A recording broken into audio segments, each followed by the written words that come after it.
Police ने अंकिता हत्याकांड के आरोपियों को किया गिरफ्तार।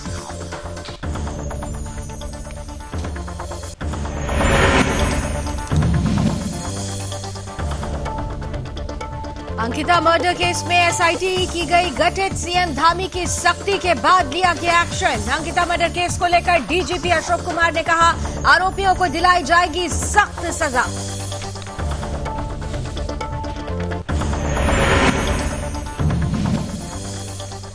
रुद्रपुर में पुलिस को मिली बड़ी कामयाबी। नाबालिग लड़की को बहला फुसलाकर भगाने वाले जिहादी फैसल को पुलिस ने किया गिरफ्तार। आरोपी से पूछताछ जारी।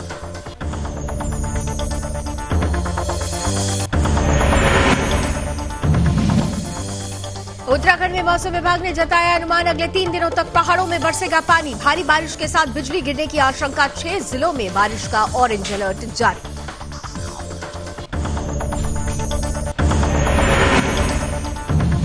और उत्तराखंड उद्यमी और श्रमिक सम्मान समारोह में सीएम धामी हुए शामिल। सीएम धामी का लोगों ने किया जोरदार स्वागत।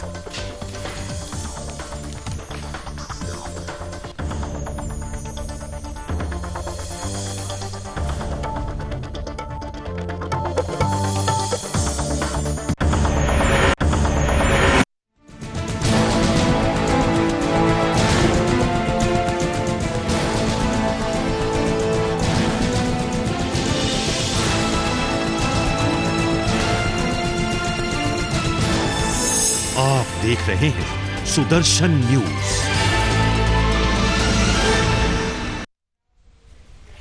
नमस्कार, अपना उत्तराखंड देख रहे हैं आप। आपके साथ मैं हूं लावनी विनीत। आइए बुलेटिन की शुरुआत में सबसे पहले आपको लिए चलते हैं उस विशेष कार्यक्रम में जहां पर पंडित दीनदयाल उपाध्याय जी की जन्म जयंती के पूर्व एक विशेष कार्यक्रम आयोजित किया जा रहा है। उनके जीवन पर आधारित बहुत महत्वपूर्ण पुस्तक का विमोचन किया जाएगा। इस पुस्तक का संकलन संघ के प्रधान विचारक डॉक्टर बजरंग लाल गुप्त जी ने किया है और उनका संबोधन इस वक्त चल रहा है। आप 4 दिन 4 व्याख्यान दिए। उसका जो संकलन हुआ उसी का नाम एकात्म मानववाद पड़ गया। कालांतर में हमने उसको एकात्म मानव दर्शन कहना प्रारंभ किया। दीनदयाल जी ने कहा कि इतने वर्षों की स्वतंत्रता के बाद में भी इस स्वतंत्रता में स्व कहाँ है, स्वत्व कहाँ है, अस्मिता कहाँ है, आत्म तत्व कहाँ है। अभी भी हम विचार और व्यवस्था दोनों दृष्टियों से पश्चिम की नकल कर रहे हैं। इससे भारत को अपना रास्ता बनाना है। भारत की प्रकृति, प्रवृत्ति और संस्कृति के आधार पर नवरचना करने का काम किया जाना चाहिए और उसका संकेत, उसका दिशा दर्शन दीनदयाल जी ने एकात्म मानववाद के रूप में किया। भारतीय संस्कृति के जिन तत्वों के आधार पर उन्होंने अपने व्याख्यान को पुरस्कृत किया, मैं विस्तार में न जाते हुए 4-5 बातों का उल्लेख करूंगा। दीनदयाल जी ने कहा, पश्चिम का खंडित यांत्रिक विश्व दृष्टि है, फ्रेगमेंटेड मैकेनिस्टिक वर्ल्ड व्यू है। ये समाज को और सृष्टि को मशीन और उसके कलपुर्जे मानकर चलती है। इसके कारण से जड़वत मशीनवत व्यवहार हो रहा है। दीनदयाल जी ने कहा, भारत ने इसको स्वीकार नहीं किया। भारत की मनीषा ने समग्र समन्वित एकात्म विश्व दृष्टि की प्रस्थापना की। Integrated holistic integral world view, संपूर्ण चराचर सृष्टि में एक ही तत्व तो व्याप्त है। हमारे उपनिषदों में कहा सर्वम खलु इदं ब्रह्म, और इसको आजकल पार्टिकल फिजिक्स ने भी बोसोन पार्टिकल और गोड पार्टिकल के नाम से स्वीकार कर लिया है। दीनदयाल ने कहा, व्यक्ति भी ठीक से नहीं समझा जा रहा। व्यक्ति को social animal, political animal, mechanical man, biological man, और हम अर्थशास्त्र में जिस विषय को मैं पढ़ाता रहा उसमें इकोनॉमिक मैन, अर्थ मानव कहा। अर्थात एक ऐसा व्यक्ति जो केवल और केवल धन मिलेगा तो काम करेगा, नहीं तो नहीं मिलेगा। फिर बूढ़े माँ बाप की सेवा और देश और समाज के सामने संकट आने पर अपना सर्वस्व अर्पण कर देने वाले लोग कहां से आएंगे? इस अर्थ मानव में से तो भ्रष्टाचार ही पनपेगा, आर्थिक अपराध ही आएंगे। इसे दीनदयाल जी ने समझाया, व्यक्ति को ठीक से समझिए, व्यक्ति 4 तत्वों से मिलकर बना है, शरीर, मन, बुद्धि और आत्मा। हम ऐसी व्यवस्था बनाएंगे जहां व्यक्ति की इन चारों आवश्यकताओं की पूर्ति हो सके। शरीर की आवश्यकता क्या? आहार अर्थात न्यूनतम आवश्यकताओं की पूर्ति। मन की आवश्यकता क्या है? प्यार, प्रेम, स्नेह, आत्मीयता, परिवार का, पड़ोस का और समाज का। और बुद्धि की आवश्यकता क्या है? विचार, जिसको आज की भाषा में हम लोग टेक्निक, टेक्नोलॉजी और स्किल कहते हैं, यानी विवेक। क्या करना चाहिए और क्या नहीं करना चाहिए, इसका विवेक होना चाहिए। और आत्मा की आवश्यकता क्या है? अंततोगत्वा उस परम पिता परमात्मा के साथ साक्षात्कार। होगा कैसे ये? तो दीनदयाल ने कहा कि मुझे नया कुछ नहीं कहना है। भारत की परंपरा में 4 पुरुषार्थों की बात कही गई है, धर्म, अर्थ, काम, मोक्ष। अर्थ और काम को मना नहीं किया हमने, अर्निंग और कंजम्पशन की मनाही नहीं है भारत में। कमाना और खाना ये तो आवश्यक है ना, पर एक ही बात है, ये धर्म के मार्ग से होना चाहिए। धर्म का अर्थ है नैतिक मूल्यों के आधार पर होना चाहिए, नीति के आधार पर होना चाहिए, मर्यादा के हिसाब से होना चाहिए, देश और समाज के कानून कायदे के हिसाब से होना चाहिए। अगर इस प्रकार से अर्थ और काम हुआ तो अंततोगत्वा उससे परमानंद की प्राप्ति होगी, वही वस्तुतः मोक्ष है। दीनदयाल ने कहा विविधता में एकता ये भारतीय संस्कृति का अंतर्यामी सूत्र है। सब एक जैसे तो नहीं हो सकते, सब एक जैसे रंग रूप वाले, एक जैसे स्वभाव वाले, एक जैसे कद काठी वाले, एक जैसे वेश वाले, एक जैसे परंपरा वाले, एक जैसे मतमतांतर को मानने नहीं वाले हो सकते। विविधता रहेगी। विविधता समाज का सत्य और सौंदर्य दोनों है, इसको स्वीकार करना चाहिए। पर भारत ने विविधता के बीच संघर्ष नहीं होने दिया, टकराहट नहीं होने दिया। क्यों नहीं होने दिया? हमने इस विविधता में एकता के सूत्र खोजे और उनको प्रतिष्ठापित किया। दुर्भाग्य ऐसा हो गया, आज हम उसको भूल गए, फिर से उसको प्रतिष्ठापित करने की आवश्यकता है। अगर ऐसा किया तो समाज में सब प्रकार से आनंद की प्राप्ति होगी। हमारे यहाँ तो उपनिषदों में कहा गया ना, एकम सद विप्रा बहुधा वदंती।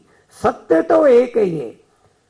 विद्वान लोग, मनीषी लोग संदर्भ और समय के हिसाब से उसकी व्याख्याएं अलग अलग करते हैं। इसी को जैन दर्शन ने शादवाद और अनेकांतवाद का नाम दिया उन्होंने। फिर दीनदयाल जी ने कहा ये व्यक्ति और समाज के बीच नाता और रिश्ता कैसा रहना चाहिए, इसको भी हमने ठीक से नहीं समझा। पश्चिम ने व्यष्टि और समष्टि की भिन्न भिन्न इकाइयों के बीच में जो नाता रिश्ता माना है वो कंसेंट्रिक रिलेशनशिप है, संकेंद्रीय संरचना है। अर्थात सब अपने अपने घेरे में बंद है, दूसरे के सुख दुख से कोई लेना देना नहीं। असंवेदनशील व्यवस्था निर्माण होती है। पर भारत ने कहा अखंड मंडलाकार होना चाहिए, स्पाइरल होना चाहिए, सर्पिल होना चाहिए। घेरे अलग अलग रहेंगे पर एक घेरा दूसरे घेरे से जैविकीय रूप से जुड़ा होगा। जैसे सांप को कुंडली मारे हुए देखा होगा हमने, घेरे अलग अलग है, पूंछ को पिंच चुबो दी तो खड़ा हो जाता है वो सारा। तो ऐसा हरेक के सुख दुख में साझेदारी और भागीदारी रहना चाहिए। फिर दीनदयाल ने कहा समाज क्या है? समाज भी 4 तत्वों से मिलकर बनता है। दीनदयाल जी ने कहा देश, जन, चिति और संविधान व्याख्या का विषय है, मैं समय के कारण से उसको विस्तार में नहीं जाना। और तो आप सुन रहे थे डॉक्टर बजरंगलाल गुप्त को, मुख्य संपादक पंडित दीनदयाल उपाध्याय जी के जीवन दर्शन पर आधारित पुस्तक का संकलन उन्होंने किया और जन्म जयंती की पूर्व संध्या पर इस विशेष पुस्तक का लोकार्पण किया जा रहा है। हम यहां से जुड़ी हुई तस्वीरें आपके बीच रखते रहेंगे, लेकिन आइए अब कुछ और खबरों का रुख कर लेते हैं। बात देवभूमि की हो रही है तो यमकेश्वर विधानसभा के कौड़िया गांव में स्थित रिजॉर्ट में कार्यरत रिसेप्शनिस्ट अंकिता की हत्या मामले ने लोगों का दिल दहला दिया है। एक ऐसा मामला जिसने हमें ये दिखाने पर मजबूर कर दिया कि बेटियां अब भी सुरक्षित नहीं हैं। उत्तराखंड की कौड़िया गांव की रहने वाली अंकिता, जो कि एक रिजॉर्ट में रिसेप्शनिस्ट के तौर पर काम कर रही थी, 18 सितंबर को रहस्यमयी ढंग से लापता हो जाती है। उसकी हत्या जघन्य तरीके से कर दी गई और हत्या के बाद किस तरीके के रहस्य खुले, देखिए हमारी इस रिपोर्ट में।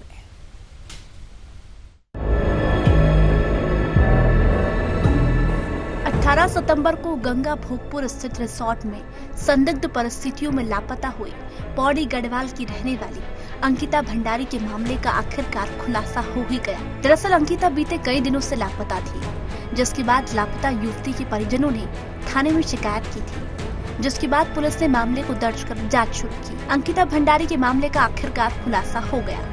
अंकिता हत्याकांड में मुख्यमंत्री के निर्देश पर तेजी से काम कर रही उत्तराखंड पुलिस ने चीला नहर से अंकिता का शव बरामद किया। बता दें कि गिरफ्तार किए गए आरोपितों में पुलकित आर्य, अंकित और सौरभ भास्कर ने जुर्म कबूल किया। बता दें कि गिरफ्तार किए गए आरोपितों में से पुलकित आर्य, अंकित और सौरभ भास्कर ने जुर्म स्वीकार कर लिया है और पूरे मामले का सच बताया। 5 दिनों से लापता अंकिता भंडारी की नहर में धकेल कर हत्या कर दी गई। ये खुलासा करते हुए पुलिस ने हत्या का मुकदमा दर्ज कर रिसोर्ट के संचालक पुलकित आर्य व उसके 2 मैनेजरों को गिरफ्तार कर लिया है। पुलिस पूछताछ में पता चला है कि रिसोर्ट ओनर पुलकित आर्य और अन्य आरोपित अंकिता पर कस्टमर से संबंध बनाने का दबाव बनाते थे। ये बात अंकिता ने अपने कुछ साथियों को बता दी थी। इसी को लेकर अंकिता और आरोपितों के बीच विगत 18 सितंबर को विवाद हुआ था, जिसके बाद आरोपितों ने उसे अपने साथ 2 पहिया वाहन में घुमाने के लिए ले गए। रास्ते में तीनों आरोपियों के बीच दोबारा कहासुनी हुई। इसी दौरान उनके बीच हाथापाई भी हुई, जिससे अंकिता को धक्का लगा और वो नहर में गिर गई। अंकिता मदद की गुहार लगाती रही। रास्ते में तीनों आरोपियों के बीच दोबारा कहासुनी हुई। इसी दौरान उनके बीच हाथापाई भी हुई, जिससे अंकिता को धक्का लगा और वो नहर में गिर गई। अंकिता मदद की गुहार लगाती रही, लेकिन बेरहम आरोपियों ने उसकी कोई मदद नहीं की। आखिरकार अंकिता ने अपने को बचाने के लिए पूरी कोशिश करती रही, लेकिन कोई अंकिता को मदद नहीं मिली, जिसके बाद अंकिता उन दानवों के हत्थे चढ़ गई और आखिरकार आरोपियों ने अंकिता की बेरहमी से हत्या कर दी। अंकिता मामले को लेकर उत्तराखंड के सीएम पुष्कर सिंह धामी ने कहा कि आरोपियों पर सख्त कार्रवाई की जाएगी। बहुत दुखद घटना है और इस घटना से जहां मन बहुत व्यथित है। अंकिता बेटी का पार्थिव शरीर खोज लिया गया है, मिल गया है और सभी दोषियों के खिलाफ सख्त से सख्त कार्रवाई हो, इसको लेकर हमने डीआईजी पी रेणुका देवी के नेतृत्व में एक एसआईटी का गठन किया है, जो पूरे मामले की तह तक जाएगी, उसकी जांच करेगी और अपराधियों को सजा दिलाने का काम करेगी। चाहे कोई भी हो, अपराधी इसमें बख्शा नहीं जाएगा। उत्तराखंड के अंदर जितने भी रिजॉर्ट अवैध निर्माण हुए हैं, अवैध तरीके से बने हैं, उन सभी को हमने कहा है, सभी जिलाधिकारियों को इस पर कार्रवाई के आदेश दिए हैं, सभी को कार्रवाई करने के लिए कहा है। और कल जो भी यहाँ पर भी अंकिता हत्याकांड में संलिप्त जो लोग जिनका रिजॉर्ट था, उनके रिजॉर्ट पर भी कार्रवाई हुई है और आगे और भी कार्रवाई होगी। अभी चूँकि फॉरेंसिक और कई सारी जांचें वहाँ पर होनी है, इसलिए कुछ चीज़ों को सील करने की कार्रवाई प्रशासन के द्वारा की जा रही है, लेकिन कार्रवाई चलती रहेगी। साथ ही इस हत्याकांड को लेकर जनता में जबरदस्त रोष था और तमाम माध्यमों से सीएम धामी से यूपी के मुख्यमंत्री योगी आदित्यनाथ की तर्ज पर उत्तराखंड के मुख्यमंत्री पुष्कर सिंह धामी ने भी अपराधियों की संपत्ति पर बुलडोजर चलाने की मांग की जा रही थी। लिहाजा जनता की मांग पर बीजेपी सरकार ने कार्रवाई करते हुए आरोपियों के रिसोर्ट पर बुलडोजर चलवाकर उसे ध्वस्त कर दिया। फिलहाल अंकिता मामले में आरोपियों को गिरफ्तार कर लिया गया है। आरोपियों से पूछताछ भी जारी है, लेकिन बड़ा सवाल उठता है कि आखिर देश की बेटी कब सुरक्षित होगी? ऐसे अपराध कब तक सहते रहेगी देश की बेटियां? सुदर्शन न्यूज से प्रीति झा की रिपोर्ट।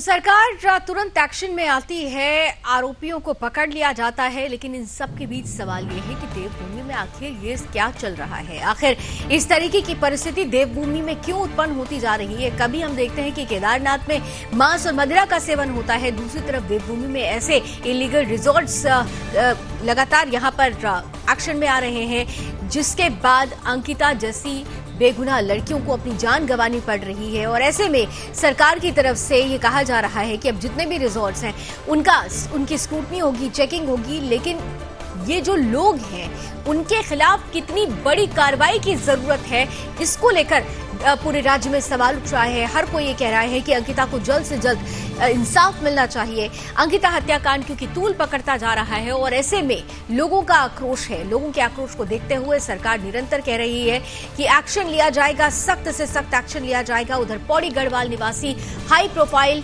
अंकिता मर्डर केस में मुख्यमंत्री पुष्कर सिंह धामी की सख्ती के बाद पुलिस कार्रवाई में जुटी हुई है। पुलिस महानिदेशक अशोक कुमार का कहना है कि आरोपियों के खिलाफ अदालत में 1 महीने में चार्जशीट दाखिल करते हुए सख्त सजा की उन्होंने गुहार लगाई है और कहा है कि पुलिस महानिदेशक ने कहा कि अब ऐसे इलाके जहां तेजी से निर्माण और गतिविधियां बढ़ी हैं, उन इलाकों की भी रेगुलर स्क्रूटनी पुलिस करेगी।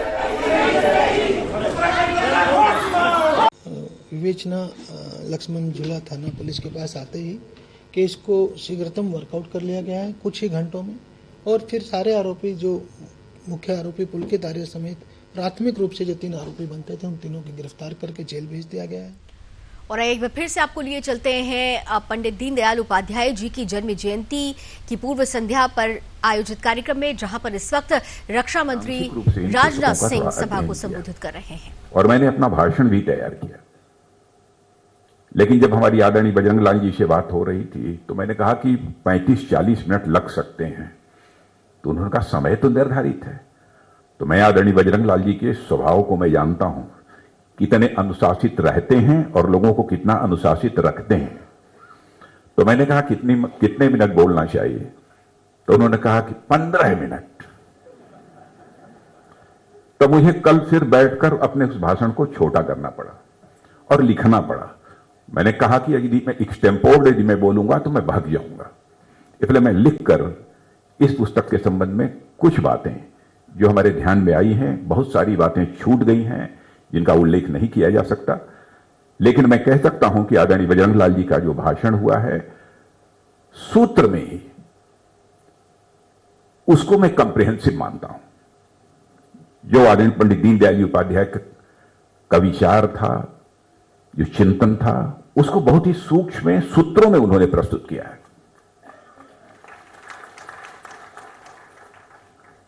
और आप सभी जानते हैं कल पंडित दीनदयाल जी उपाध्याय की जयंती है।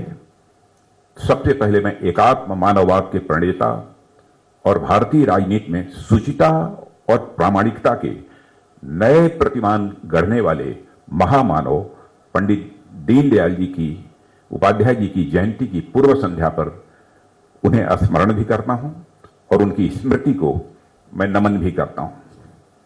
आज हम सब उनके जीवन दर्शन और उनके दर्शन की समसामयिकता पर 5 खंडों में प्रकाशित पुस्तक के विमोचन के लिए यहां पर उपस्थित हुए हैं। इन पुस्तकों का संपादन आदरणीय बजरंग लाल जी गुप्त ने किया है, जिन्हें मैं मौजूदा समय में भारत के सम्मानित आर्थिक चिंतक और विचारक के रूप में देखता हूं। और जिन लोगों ने भी इन्हें सुना होगा वह भी मेरे इस विचार से सहमत होंगे। यह पुस्तक 5 खंडों में लिखी गई है। दीनदयाल जी के 5 वैचारिक पक्षों की यह विस्तृत विवेचना प्रस्तुत करती है। ये सभी खंड मिलकर पंडित जी की मुकम्मल वैचारिकी यानी का जो उनका विचार रहा है उसको हमारे सामने प्रस्तुत करते हैं। साथियों, पंडित दीनदयाल जी उपाध्याय द्वारा मानवता को एक अनमोल देन एकात्म मानववाद है और यह भारतीय समाज की परिस्थितियों और आवश्यकताओं की उपज है, जिसे पंडित दीनदयाल जी उपाध्याय ने एक दर्शन के रूप में हमारे सामने प्रस्तुत किया। पंडित दीनदयाल जी उपाध्याय ने एक और आइए एक बार फिर से उत्तराखंड की खबरों की तरफ चलते हैं। बात उधम सिंह नगर की करते हैं, जहां पुलिस ने नाबालिग लड़की को बहला फुसलाकर भगाने वाले जिहादी फैसल को गिरफ्तार कर लिया है। रुद्रपुर पुलिस ने नाबालिग का पीड़िता को बरामद करते हुए आरोपी के खिलाफ कार्रवाई शुरू कर दी है। करीब 45 दिनों से रुद्रपुर पुलिस द्वारा जिहादी फैसल और नाबालिग पीड़िता की तलाश की जा रही थी। पुलिस ने आरोपी फैसल को कोर्ट में पेश करने के बाद जेल भेज दिया है। उधर जिला मुख्यालय रुद्रपुर में पीड़ित परिवार ने पुलिस को शिकायत दर्ज कराते हुए कहा था कि उसकी 16 वर्षीय नाबालिग पुत्री को गांधी कॉलोनी रुद्रपुर निवासी आरोपी फैजल बहला फुसलाकर अपने साथ लेके गया है। बीते 18 अगस्त को हुई घटना के बाद से पीड़िता के परिजन लगातार कार्रवाई की मांग को लेकर पुलिस अधिकारियों के चक्कर लगाते रहे। रुद्रपुर के भाजपा विधायक शिव अरोड़ा द्वारा 1 महीने के बाद भी कार्रवाई न होने पर मामले को लव जिहाद से जोड़ते हुए पुलिस की कार्यप्रणाली पर नाराजगी जताई गई। बीजेपी विधायक के हस्तक्षेप के ने आरोपियों को पकड़ने के लिए टीम का गठन किया। नाबालिग को भगाए जाने के मामले में आरोपी फैसल की मदद करने के आरोप में पुलिस ने आरोपी की मां और जीजा को भी गिरफ्तार करके जेल भेज दिया है।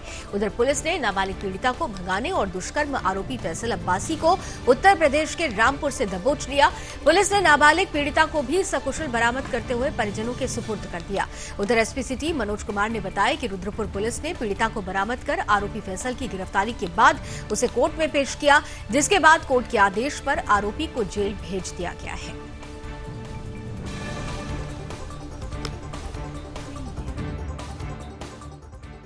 दो संप्रदाय से जुड़ा होने की वजह से अति संवेदनशील था, तो इसकी संवेदनशीलता के दृष्टिगत इसमें विभिन्न टीमें बनाई गई और हर पहलू पर जांच करते हुए इसमें एक गहनता से इसका इन्वेस्टिगेशन किया गया और उसी इन्वेस्टिगेशन के तहत इसमें 7 टीमें बनी थी जो मुरादाबाद, रामपुर, दिल्ली, रुद्रपुर अलग अलग जगह काम कर रही थी और उन्हीं के अथक प्रयासों की वजह से इसमें आज सफलता हमें मिली, जिसमें हमने युवती को सकुशल हम लोगों ने बरामद किया है और साथ में जो अभियुक्त है उनकी भी अरेस्टिंग हुई है और साथ में इससे पहले भी इनके जितने भी जो भी परिजन थे उनसे पूछताछ की गई, तो जिनकी भूमिका थी इस अपराध को कारित करने में, जिन्होंने साथ दिया था, उनके विरुद्ध भी इसमें पूर्व में कार्रवाई की गई।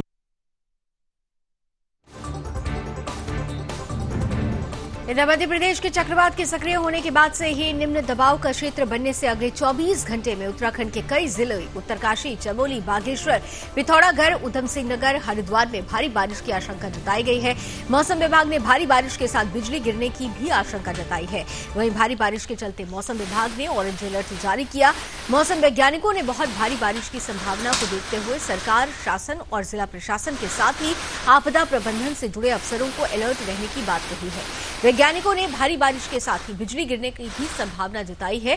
मौसम विभाग केंद्र के निदेशक और वरिष्ठ मौसम वैज्ञानिक विक्रम सिंह ने बताया कि 24 घंटे में उत्तरकाशी, चमोली, बागेश्वर, पिथौरागढ़, उधम सिंह नगर, हरिद्वार में बहुत भारी बारिश की आशंका है, इसलिए प्रशासन ने लोगों को अलर्ट रहने की सलाह दी है। उधर प्रशासन ने कहा कि नदियों नालों के किनारे बसे लोगों के साथ ही भूस्खलन संभावित इलाकों में भी बसे लोगों को सावधान रहने की जरूरत है। बहुत भारी बारिश के मद्देनजर आपदा प्रबंधन के लिहाज से बेहद सतर्क रहने की जरूरत है।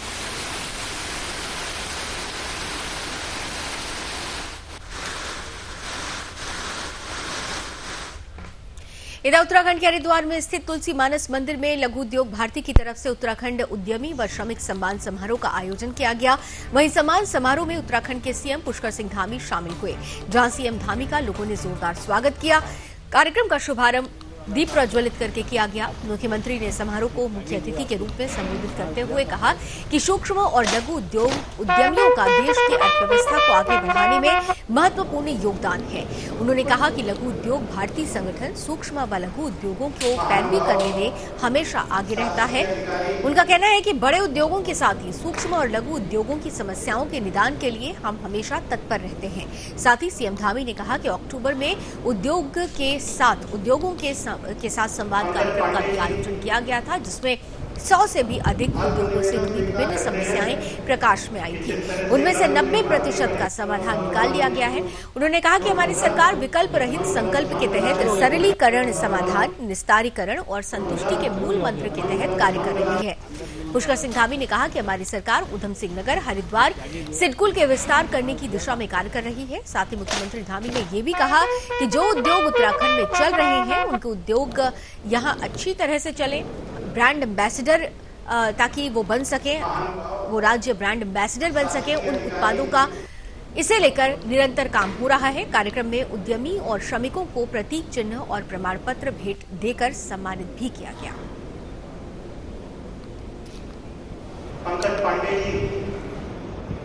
लघु और मध्यम उद्योगों के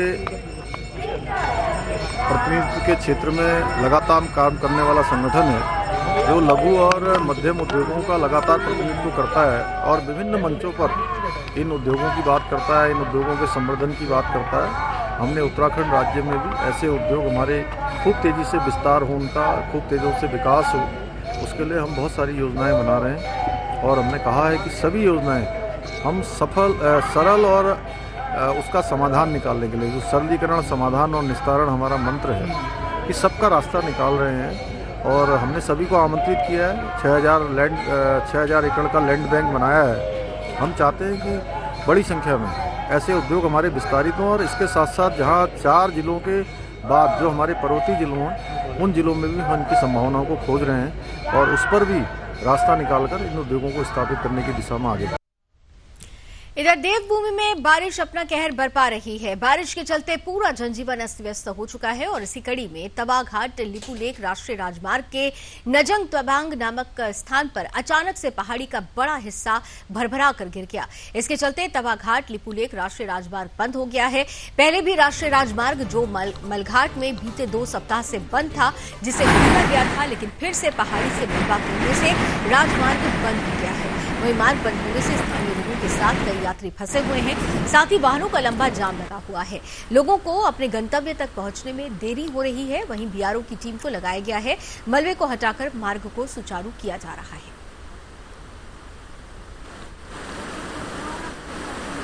बड़ा पत्थर आ रहा है ऊपर से वो। इधर उत्तरकाशी के गंगोत्री हाईवे पर हेलागूगढ़ के पास लगातार पहाड़ी से हो रहे भूस्खलन के कारण राष्ट्रीय राजमार्ग एक बार फिर से बंद हो गया है। पहाड़ी से बड़े बड़े बोल्डर बहुत तेज से गति से गिर रहे हैं। हालांकि बीआरओ की मशीनरी हाईवे खोलने का प्रयास निरंतर कर रही है, लेकिन लगातार हो रहे भूस्खलन के कारण बीआरओ मार्ग नहीं खोल पा रहे। मौसम विभाग के अलर्ट और हेलागूगढ़ पर लगातार हो रही भूस्खलन की स्थिति को देखते हुए जिला प्रशासन ने आगामी 2 दिन के लिए गंगोत्री धाम की यात्रा रोक दी है। जिला प्रशासन और पुलिस विभाग ने गंगोत्री धाम के दर्शन को जाने वाले यात्रियों को उत्तरकाशी में ही रोक दिया है। वहीं गंगोत्री धाम से लौटने वाले यात्रियों को गंगनानी सहित हर्षिल, झाला और गंगोत्री में रोका गया है। पुलिस अधीक्षक अर्पण यदुवंशी ने बताया कि बीआरओ की संस्तुति और रिपोर्ट के आधार और मौसम विभाग के अलर्ट के आधार पर यात्रियों की सुरक्षा को देखते हुए गंगोत्री धाम की यात्रा को 2 दिन के लिए रोक दिया गया है।